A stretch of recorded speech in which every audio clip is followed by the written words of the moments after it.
Hello students, welcome back to the e-learning platform of BSIT's Mechanical Engineering Department. I am Viren Birdi and we are studying Industrial Hydraulics and Pneumatics that has the subject code 22655. We have started unit number 5, Oil Hydraulic Circuits, that is carrying 12 marks in the syllabus. In the previous video we have seen three different speed control circuits, that is meter in, meter out and bleed off circuit. In this video we are going to study two more circuits, that is counterbalance and sequencing circuits. So let's get started. Now let us see the counterbalance circuit first.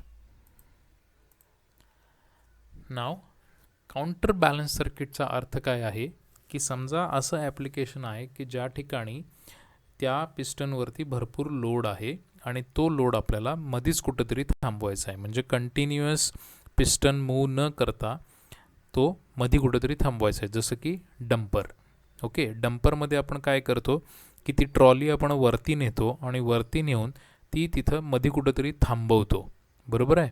मग त्यावेळेस त्याचं वजन एवढं असते त्या ट्रॉलीमधल्या सामानाचं की तो पिस्टन कदाचित वेटमुळं परत येऊ शकतो किंवा खाली घसरू शकतो, आणि अशा वेळेस आपल्याला काउंटर बॅलन्स सर्किट उपयोगाचं पडतं.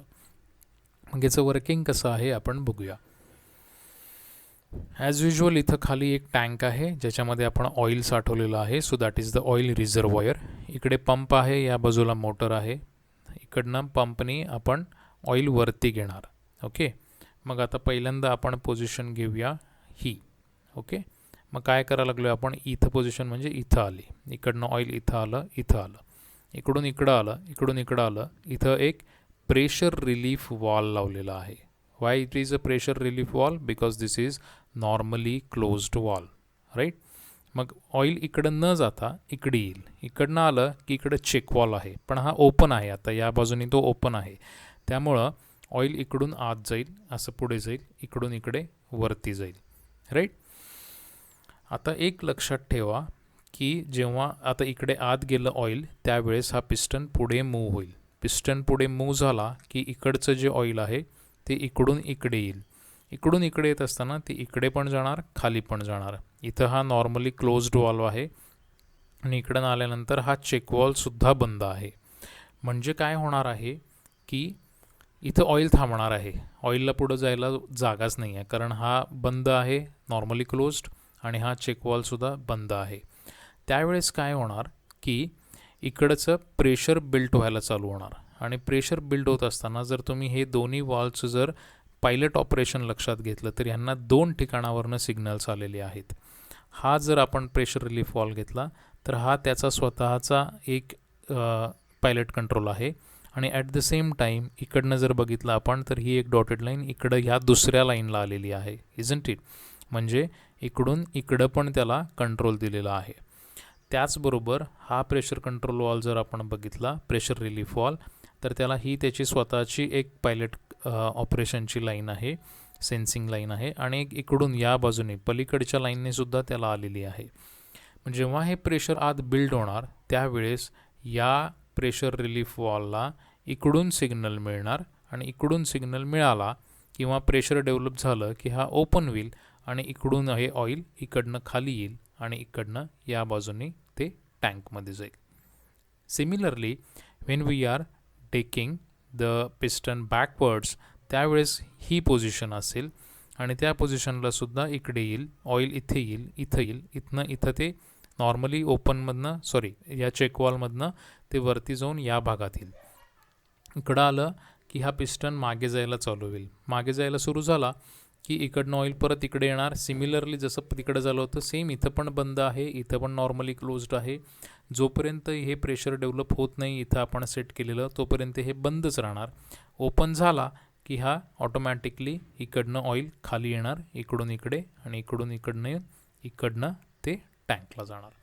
So with the help of these two pressure relief valves, we are actually using those two valves as counterbalancing. काउंटर बॅलन्सिंगचा अर्थ काय आहे की आपण दुसऱ्या लाईनमधलं प्रेशर सेन्स करून तो आपण प्रेशर वॉल ऑपरेट करायला लागलेलो आहे. And that is the reason this circuit is non as counter balance circuit. Okay, पुढचं सर्किट बघूया. नाव सिक्वेन्सिंग सर्किट. हे सर्किट आपण अगोदरसुद्धा बघितलं होतं. सिक्वेन्सिंग सर्किटमध्ये काय होणार आहे तर जे दोन पिस्टन्स आहेत किंवा जे दोन सिलेंडर्स आहेत ते एकानंतर दुसरा असं ते ऑपरेट होणार आहे. म्हणजे इथं आपण जे ऑपरेशन दाखवलेलं आहे हे एक ड्रिलिंग मशीनचं ऑपरेशन आहे की ज्याच्यामध्ये एका सिलेंडरनी आपण तो वर्कपीस पहिल्यांदा क्लॅम्प करणार आणि क्लॅम्प केल्यानंतरच ते ड्रिल ऑपरेट झालं पाहिजे. आणि ड्रिलचं ऑपरेशन झालं म्हणजे ड्रिलिंग करून झाल्यानंतर पहिल्यांदा ते ड्रिल मशीन रिट्रॅक्ट झालं पाहिजे आणि त्याच्यानंतरच तो वर्कपीस अनलोड झाला पाहिजे किंवा त्याच्यातनं अनक्लॅम्पिंग झालं पाहिजे. तर असं हे सर्किट आपण इथं दाखवलेलं आहे. It is a very simple circuit. बघूया वर्किंग. ऑइल इकडनं आलं, वरती आलं, इकडं आलं, इकडनं इकडे आलं, इकडून इकडे गेलं, इकडं आलं, इकडे गेलं, वरती पण गेलं, इकडं पण गेलं, पण इकडं जात असताना बंद आहे, राईट. म्हणून ते इकडं आलं, इकडं आलं, इकडून हे ड्रिल अनक्लॅम्प झालं. ओके फाईन, ही नको पोझिशन घ्यायला, पहिल्यांदा आपण ही पोझिशन घेऊया. ओके, इकडे आलं इथंपर्यंत म्हणजेच इकडून इकडं आलं म्हणजे ह्या लाईनला आलं. या लाईनला आल्यानंतर दोन ठिकाणी ते चाललेलं आहे. एक इकडं जाणार आहे आणि एक सरळ जाणार आहे. पण सरळ जात असताना इथं आपल्याला प्रेशर रिलीफ वॉल दिसतोय विच इज नॉर्मली क्लोज्ड. म्हणून ऑइल इकडून इकडे येणार, इकडून इथे जाणार, परत राईट साईडला जायचा प्रयत्न करणार आणि वरती जायचा पण प्रयत्न करणार. राईट साईडला जे गेलेलं ऑइल आहे ते चेकवॉलमुळं पुढे जाऊ शकणार नाही, म्हणजेच ते इथं जाणार. म्हणजे हा पिस्टन लेफ्ट साईडला जाणार, म्हणजेच पहिल्यांदा क्लॅम्पिंग ऑपरेशन होणार. क्लॅम्पिंग ऑपरेशन होत असताना या भागातलं जे काही ऑइल आहे ते ऑइल या बाजूनी इकडून या चेकवॉलमधनं असं या रूटनी या होसमधनं इथून इथून इकडून ते खाली टँकला जाईल. ओके, म्हणजे क्लॅम्पिंग ऑपरेशन पहिल्यांदा झालं. म्हणजे ऑइल इकडनं इकडे चाललेलं आहे ते इथं जाऊन जेव्हा हा पिस्टन थांबणार म्हणजे त्याचं पूर्णपणे क्लॅम्पिंग होणार त्यावेळेस इथं बॅक प्रेशर तयारच व्हायला चालू होणार, कारण ऑइल तरी इकडनं चाललेलंच आहे आणि हे बॅक प्रेशर जे काही तयार व्हायला लागलेलं आहे ते इथं सेन्स केलं जाणार मग आता. आणि हा जो normally closed pressure relief wall आहे हा त्या ठराविक प्रेशरला ओपन होणार. हा ओपन झाला की ऑइल इकडून पुढं जाणार, पुढून जाऊन इकडे जाऊन इथे जाऊन ते इथे जाणार. आता तुम्ही म्हणाल की लेफ्ट साईडला पण जाणार, हो जाणार की, इकडे जाणार आणि इथं आतच जाणार आहे ते, पण इथं प्रेशर ऑलरेडी डेव्हलप झालेलं आहे त्यामुळे ते फ्लो इकडे जाणार नाही.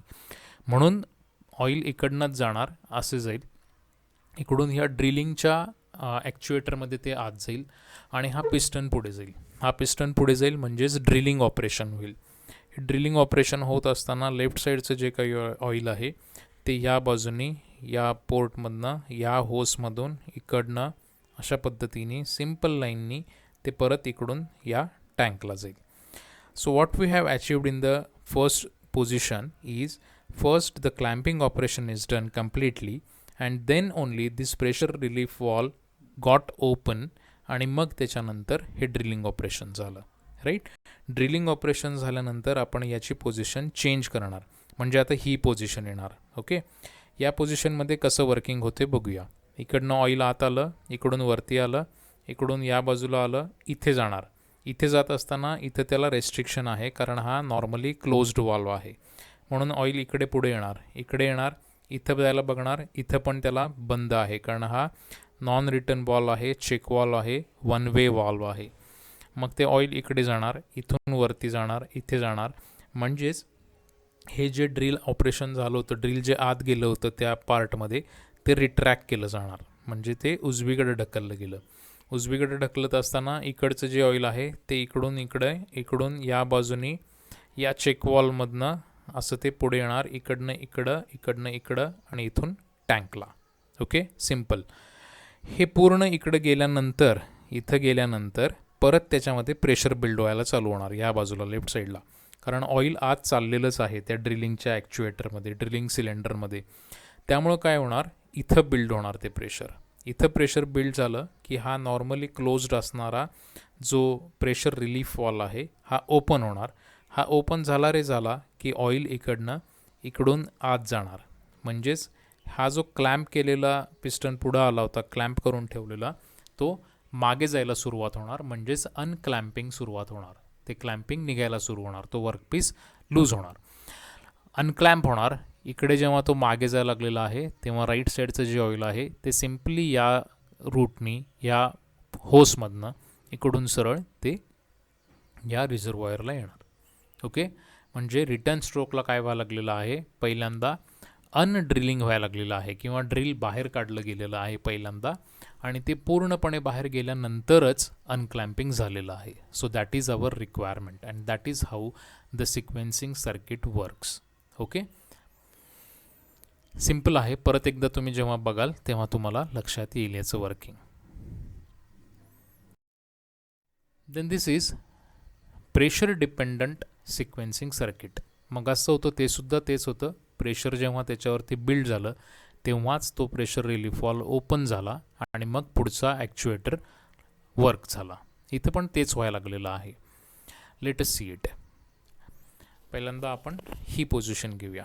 ओके, या पोझिशनमधनं प्रेशराइज्ड ऑइल इकडे आलं, इकडे गेलं, इकडून जाऊन हा जो पिस्टन आहे हा राईट साईडला मूव्ह झाला. राईट साईडला मूव्ह होत असताना राईट साईडचं जे काही वेळ आहे ते इकडून सरळ इकडून आलं, इथून ते या पोर्टमधनं इकडनं टँकला गेलं. हा पिस्टन जेव्हा इथं जाऊन याला थांबेल तेव्हा काय होईल, प्रेशर बिल्ड व्हायला चालू होईल. इथं आपल्याला एक जॉईंट दिसतोय, म्हणजे ऑइल इकडं पण गेलेलं आहे. ॲक्च्युली जेव्हा हा पिस्टन राईट साईडला जात होता तेव्हा ऑइल या बाजूला पण येत होतं आणि या बाजूला पण येत होतं. पण या बाजूला जात असताना इथं प्रेशर रिलीफ वॉल होता नॉर्मली क्लोज्ड, त्यामुळं ते पुढं जाऊ शकलं नाही ऑइल. पण हा पिस्टन जेव्हा इथं जाऊन या वॉलला किंवा या ठिकाणी थांबेल त्यावेळेस मागच्या बाजूला प्रेशर बिल्ड व्हायला चालू होईल. मागचंच जे प्रेशर आहे तेच या लाईनमधनं इकडून इथं बिल्ड होईल आणि इथं बिल्ड झालं की हा नॉर्मली क्लोज जो वॉल आहे हा ओपन होईल. हा ओपन झाला की ऑइल इकडनं सरळ इकडे बाहेर येईल, इकडनं पास होईल, इकडून इकडे येईल आणि हा जो सेकंड पिस्टन आहे हा राईट साईडला मूव्ह होईल. हा सेकंड पिस्टन राईट साईडला मूव्ह होत असताना उजवीकडचं जे ऑइल आहे ते या लाईनमधनं सरळ इकडनं असं टँकला निघून जाईल. Right. So this is how the pressure dependent sequence control circuit works. मग अशी होतं ते पण तेच होतं, हे पण तेच आहे. Okay. Now the third type is travel dependent sequence control circuit. म्हणजे एक ठराविक अंतर जेव्हा एखादा पिस्टन ट्रॅव्हल करणार आहे त्याच्यानंतर सेकंड पिस्टन आपल्याला ॲक्च्युएट करायचं आहे, म्हणजे त्याला पुढं ढकलायचं आहे. ते कसं होणार आहे, we are using a 2x2 direction control valve which is actually this is a roller operated 2x2 direction control valve. हां, मग काय अरेंजमेंट केली आहे बघा. हा जो पिस्टन आहे या पिस्टनला आपण एक कॅम लावलेला आहे. हा पिस्टन जेव्हा पुढे येणार त्यावेळेस हा ॲक्च्युएट होणार, हा इथं धडकणार, कॅम इथं धडकणार. हा धडकला की ह्याची पोझिशन चेंज होणार आहे. Okay, let us see how it works. ही पोझिशन घेतोय आपण. पीमधनं इकडं ऑइल आलं म्हणजे या लाईनमधनं इथं येतं आहे. हां, इकडून इकडे आलं, इकडून इकडं गेलं, वरती पण गेलं, राईट साईडला पण गेलं. राईट साईडला गेलं, इकडं थांबलं कारण हा बंद आहे. इकडून इकडे आलं, इथं पण थांबलं कारण हा चेक वॉल आहे. म्हणजेच ऑइल इकडनं पुढं जाणार आहे या सिलेंडरमध्ये, सिलेंडर नंबर 1. सिलेंडर नंबर 1मध्ये जेव्हा ऑइल जाणार तेव्हा हा पिस्टन राईट साईडला मूव्ह व्हायला चालू होणार. जेव्हा तो राईट साईडला मूव्ह होईल तेव्हा एका ठराविक पोझिशनला हा कॅम या रोलर ऑपरेटरला धडकेल. रोलर ऑपरेटरला तो ॲक्च्युएट केल्यानंतर ही जी पोझिशन आहे ही इथं येईल. ओके, म्हणजे हा पिस्टन इथं येऊन थांबला आणि त्याच वेळेस ही जी पोझिशन आहे ही इथं आली, म्हणजे इकडनं हा ओपन व्हायला लागलेला आहे. प्रेशराइज फ्लुईड इकडे पण चाललेलं आहे आणि इकडनं पण आता ते ओपन झालं, म्हणजे हा पुढे पुढे यायला चालू होईल आणि त्याचबरोबर हा पण ओपन झाला, म्हणजे ऑइल इकडून या सिलेंडरमध्ये पण जाणार, सिलेंडर 2मध्ये. सिलेंडर 2मध्ये या बाजूने आत गेल्यानंतर हा पिस्टन परत राईट साईडला फॉरवर्ड स्ट्रोकमध्ये पुढे जाणार. हा पुढे गेल्यानंतर लेफ्ट साईडचं जे काही राईट साईडचं जे काही ऑइल आहे ते ह्या पोर्टमधनं इकडून सरळ खाली येणार आणि इकडून ते या टँकमध्ये जाणार. सो व्हॉट वी आर अचिविंग की सपोज हे एक 10 सेंटीमीटर बाहेर आल्यानंतर आपल्याला हा ॲक्च्युएट करायचा आहे, पुढे ढकलायचा आहे. हा पुढे येतच राहील, पण त्याचबरोबर हा 10 सेंटीमीटर नंतर हा चालू होईल पुढे जायला. And we are using this travel dependent sequence control circuit.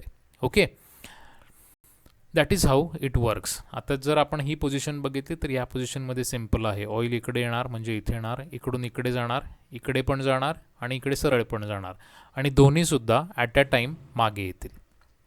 मागे येत असताना या सिलेंडरच्या या भागातलं जे ऑइल आहे ते इकडून या बाजूने, इथून इकडून या चेक वॉलमधनं इकडे आलं, इकडून लेफ्ट साईडला आलं, इथं ते जॉईंट आहे, इकडून इथं येऊन इथं येऊन इथं येऊन टँकला गेलं. सिमिलरली ह्या भागामध्ये जेव्हा ऑइल इन होत आहे त्यावेळेस हा पिस्टन मागे जाईल. पिस्टन मागे जायला सुरू झाला की इकडच्या भागातलं जे ऑइल आहे लेफ्ट साईडचं ते या लाईनमधनं सिम्पली असं सरळ खाली येईल आणि इकडनं या बाजूने टँकला जाईल. So retraction is simultaneous but forward strokes are in sequence, and that too they are actuated depending upon the travel of the first piston. So that is how the sequencing circuit in case of travel dependency works. I hope तुम्हाला हे circuits समजलेली आहेत. Now let us see a video for the sequencing circuit using sequence valves. In sequencing circuit using sequence valve, there is a 3 types of the theory, okay, and this is a third types. That is a sequencing circuit to operate 2 double acting cylinders in sequence in both direction, okay, and this circuit practical application is the furnace and in the drilling machines. So we can understand step by step. So first we understand for the furnace. Okay, so first example is the furnace door.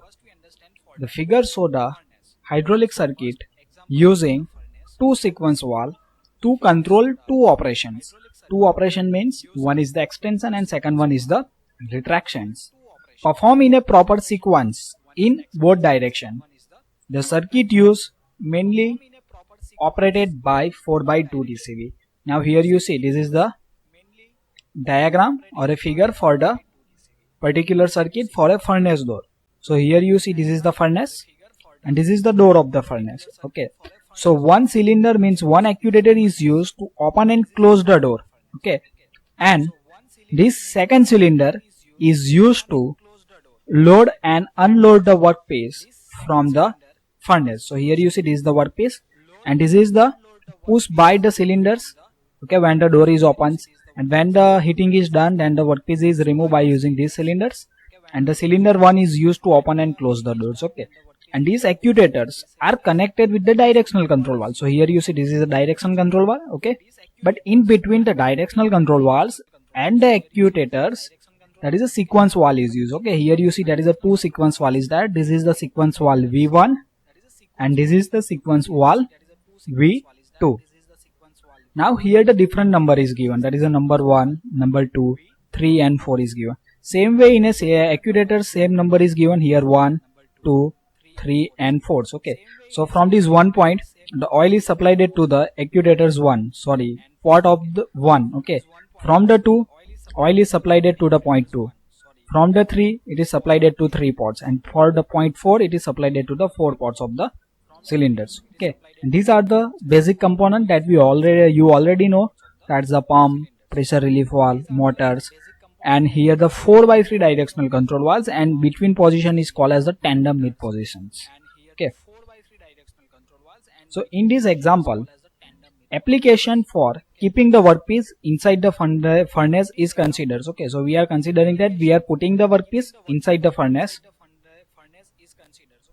The furnace door to be opened first. Okay, so we need to put the workpiece inside, then first we need to open the furnace door and then the workpiece is pushed into the furnace. So how to open this door of the furnace? Then by using the cylinder 1. And how to putting the workpiece inside the furnace? By using the cylinder 2. While retracting, the pusher rod is taken back first, then the door is closed. Means during the extensions, first the door is open. Okay, means extension of the cylinder 1, door is open.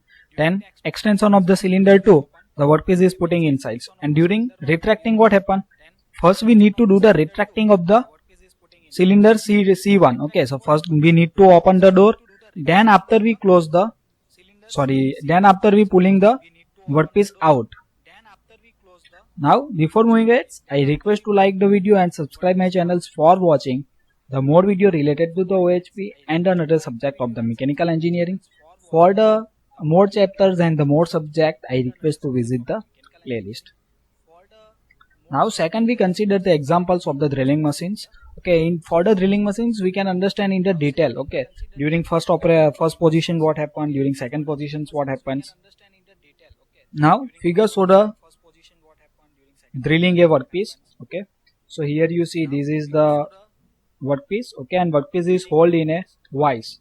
Okay, in a vise, here you see this is the fixed jaw, this is the movable jaw, and movable jaw is connected with the cylinder 1, means it is connected with the actuators. Okay, here you see this is the drill bit. Okay, and drill bit is connected with the cylinder C2. Okay, so the extensions and retractions of the cylinder C2 is operate the drill bit. Okay, and extension and retractions of the cylinder C1 is loading and unloading of the workpiece. Okay, and for that there is a two sequence valve. This is a sequence valve 1, this is a sequence valve 2. Same way port name is given here, port 1, port 2, 3 and 4. So from the 1, the oil is supplied it to the C1 port 1. Okay, from the 2, oil is supplied it to the cylinder C2 port 2. Same way 3 and 4. This is a 4/3 directional control valve, and this is the other component. In this example, first the workpiece is held firmly in the vise.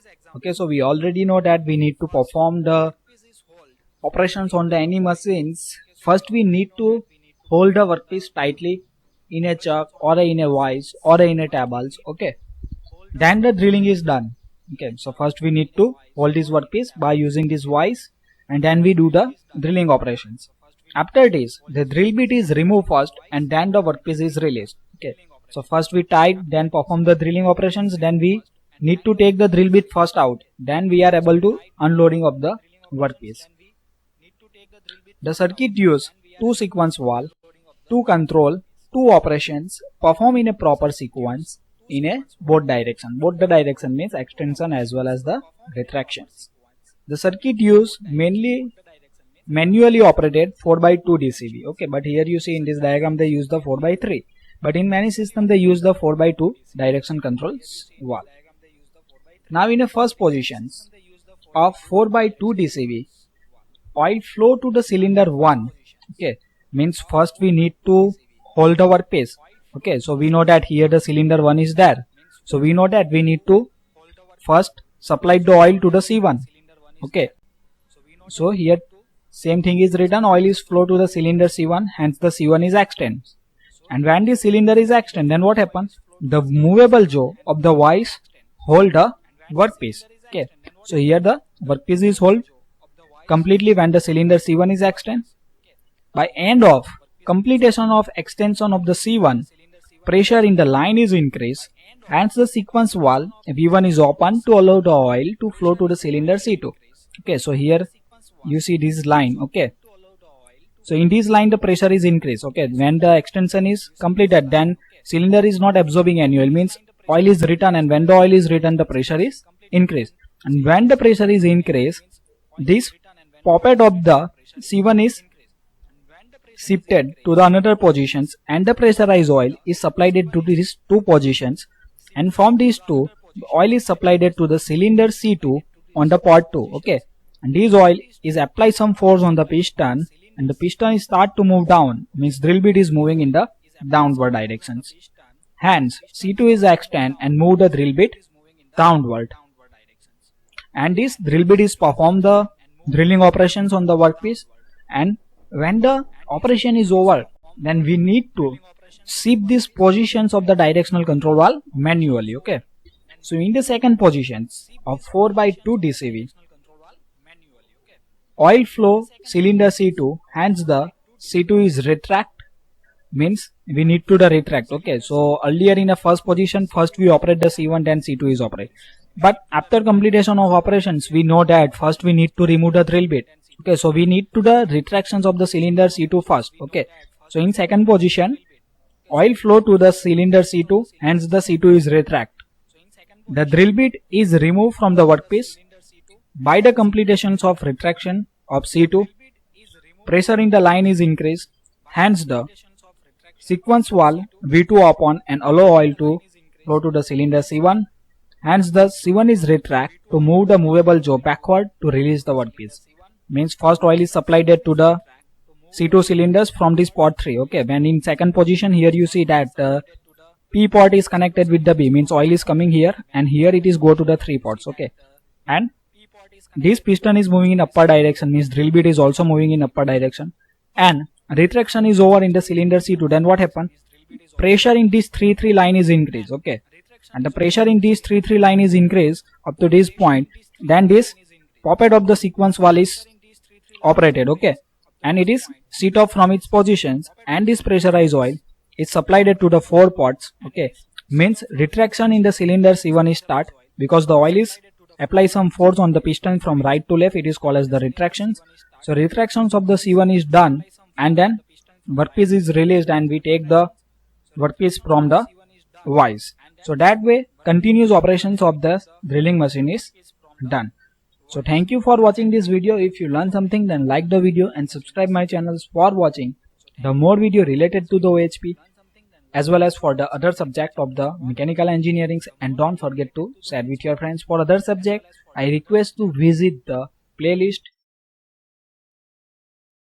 So that is all about the counterbalance and sequencing hydraulic circuits.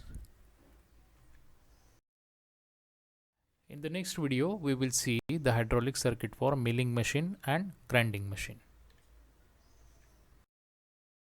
Till then, thank you for watching and take care.